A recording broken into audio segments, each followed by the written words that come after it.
जोलुर अनसायगिरि रायजो राजाफोरनि थाखाय गोजोनथाव खौरां। पर्बतजरानि काजिगाव एसएमबि स्टेडियामनि गेलेग्रा गुवार फोथाराव देग्लाय बोसोरनि Assam state premier league ASPL आ 5 नबेम्बर खालारनिफ्राय खुंफुंजानो थांगासिनो। इं 2023 मायथाइनि आसाम स्टेट प्रिमियार लिग जोलुर बादायलायनाया गुबुन गुबुन ओनसोलजों लोगोसे फैगौ 5 नबेम्बर खालारनिफ्राय पर्बतजरा महकुमानि सिङाव थानाय काजिगाव एसएमबि स्टेडियामनि गेवलां गेलेग्रा फोथारावबो खुंफुंजागोन। मख'नो गोनांदि आसाम स्टेट प्रिमियार लिगखौ खुंफुंनो थाखाय साखाफारा जानायखौ नुनो मोननाय जादों आरो खोब रंगिना संगिना साजायनायखौ नुनो मोननाय जादों। बे जोलुर बादायलायनाया पर्बतजरानि एसएमबि स्टेडियामनि गेलेग्रा गेवलां फोथाराव 5 नबेम्बरनिफ्राय जागायनानै 28 नबेम्बरसिम गासै मोन 7 गेलेनाया खुंफुंजागोन आरो गिबि गेलेनाया जागोन खोरोमदाव FC आरो 11 स्टार FC जों जागोन। बेनिखायनो पर्बतजरा ओनसोलनि जोलुर गेलेनायखौ नायनो मोजां मोनग्रा रायजो राजाफोरखौ लैहोर लैहोर फैनानै बे जोलुर गेलेनायखौ नायफैनो थाखाय खावलायहरदों खुंफुं आफादनि सोद्रोमाफोरा।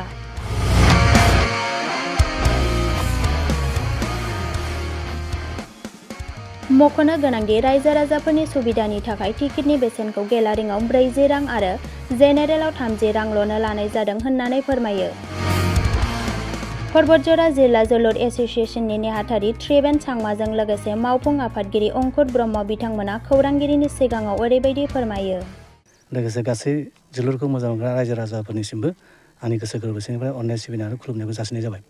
बाथ्राया जाबाय फैगौ 5 नबेम्बरनिफ्राय समफोरनिफ्राय गाबोन सानसे समफोरनिफ्राय Assam state football premier league जानो थांगासिनो दं। दा बिनि थाखाय जों साखाफारा अलरेडि जाबाय। फिल्डनि गासैबो डेक'रेसन जाजोब्बाय, पेन्डेल स्टेज गासैबो जाजोब्बाय। अलरेडि दा पस्टारिंफोरखौबो खालामबोगासिनो दङ। एसे बाखि दं, गासैबो फ्राय जाजोब्बाय आरोखि। गासै पर्बतजरा रायजो राजाफोरनि आं बेखौनो खावलायनो लुबैदों जे दाथ' सारा इण्डियाआवनो मोनसे गेलेनायनि गायाव मोनसे रंजानाय लागासिनो दं। जिहेथु जोंनि इण्डियाआवनो क्रिकेट वर्ल्ड काप जागासिनो दङ। बेखौ बयबो नायो, टिभिआव नुदों हयथ'। बिदिनो बावैसो आगोल क'क्राझाराव बा जोंनि बिटिआरआवनो दुरान्ड कापबो जालांदों। बेवहायबो बयबो हयथ' खेलाखौ नायनानै गोजोननायखौ लानो हादों। दा थिग बेबायदिनो जोंनि पर्बतजरा बायदि गोग्लैसोनाय ओनसोलाव, जोंनि हाग्रा ओनसोलाव काजिगाव एसएमबि स्टेडियामाव जे आसाम स्टेट प्रिमियार लिगआ जानो थांगासिनो दं।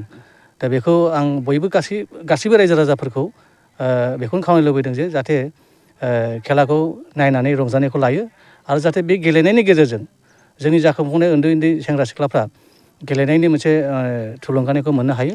जाहाथे मोनसे थासारिनि गेजेरजों गेलेनायखौ जों दावगाहोनो हायो आरोखि बेखिनि। लाइमोनफोरा दे नैबे फुटबल गेलेनायनिफ्राय सोरबा सोरबा जानगाराव थादों आरो फेग्रा मुवाजों गोबां लाइमोनफ्रा गफबनानै थायो। माबाफोर बुंगोन नामा बे लाइमोनफोरनिफ्राय सार? ओरैनोथ' माने फेग्रा मुवानिफ्राय जानगाराव थानो हायोबा मोजां। खारन गेलेनायाबो मोनसे एन्टारटेनमेन्टनि पार्ट।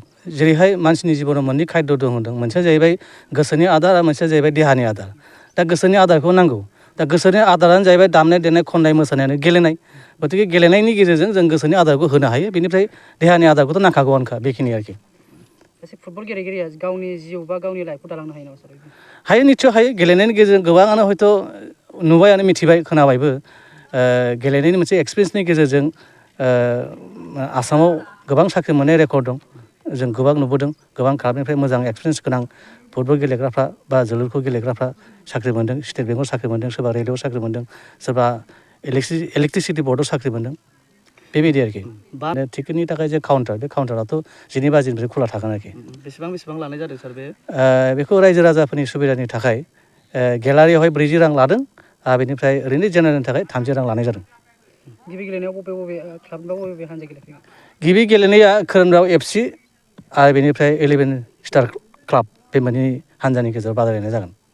5 তাৰিখৰ পৰা আমাৰ ইয়াত অসম ৰাজ্যিক প্ৰিমিয়াৰ লিগ হ'বলৈ গৈ আছে। তো ইয়াত 8টা দলে অংশগ্ৰহণ কৰিব। তো গতিকে মই আজিৰ এই আপোনালোকৰ চেনেলৰ যোগেদি মই সকলো পৰ্বতজৰা ফুটবল প্ৰেমী ৰাইজক মই অনুৰোধ কৰিব বিচাৰিছোঁ যাতে সকলোৱে আমাৰ এই খেলখনত আহি পেলাই মানে সহায় সহযোগিতা যাতে আগবঢ়ায় আৰু সকলোৱে যাতে ইয়াত আহি ফুটবলৰ যি মনোৰঞ্জন, এই মনোৰঞ্জনখিনি যাতে সকলোৱে মানে এনজয় কৰে, এইখিনি মই আহ্বান জনাইছোঁ। আৰু লগতে মানে আমাৰ আসাম ষ্টেট প্ৰিমিয়াৰ লিগ খেলখন যি ইয়াত আনিছোঁ, ইয়াৰ মেইন উদ্দেশ্যটো হ'ল যে আমাৰ এই পৰ্বতজোৰাৰ মানে মেইনলি ফুটবলটো আমি প্ৰমোট কৰিব লাগে। আমাৰ পৰ্বতজোৰা উঠি অহা যিসকল আমাৰ খেলুৱৈসকল আছে এই খেলুৱৈসকল যাতে এই খেলখন চাই পেলাই যাতে অদূৰ ভৱিষ্যতত নিজৰ কেৰিয়াৰখিনি যাতে গঢ়ি তুলিব পাৰে তাৰ কাৰণে মই মানে আশা কৰিলোঁ আৰু ফিল্ডাৰচন ক'বলৈ গ'লে অলমষ্ট মানে ফিনিছ বুলি ক'ব লাগিব। অলপ হয়তো সৰু সুৰা কিছুমান কাম বাকী আছে, বাকী আমাৰ অলমষ্ট ফিনিছ। আৰু ইতিমধ্যে আমি আলহীকেইটাক অলৰেডি নিমন্ত্ৰণ কৰিছোঁ, নিশ্চয় সকলোৱে আহিব। পৰ্বতজোৰাবাসী ৰাইজক মই এইখিনিয়ে মই অনুৰোধ জনাম যাতে সকলোৱে জাতি ধৰ্ম বৰ্ণ নিৰ্বিশেষে যাতে আহি পেলাই যাতে ফুটবল যাতে উপভোগ কৰে আৰু অদূৰ ভৱিষ্যতত নিজৰ ল'ৰা ছোৱালীক যাতে ফুটবল খেল যাতে খেলিবলৈ যাতে মানে ইহঁতে মানে এটা ইণ্টাৰেষ্ট যাতে এটা মানে দিয়ে তাৰ কাৰণে সকলোকে মই অনুৰোধ জনাম। খেলৰ টাইম কিক অফটো মষ্ট প্ৰবলি 1:45 হ'ব। 1:45 হ'ব। আমি অলৰেডি 11:30-12টাৰ মানতে আমি টিকেট মানে কাউণ্টাৰ খুলি দিম। টিকেটৰ প্ৰাইচটো কিমান দিছে? টিকেটৰ প্ৰাইচ এনে জেনেৰেলত 30 টকা আৰু গেলাৰী এটা আছে আমাৰ যিহেতু ইয়াত এই গেলাৰীত মানে 40 টকাকৈ আমি কৰিছোঁ।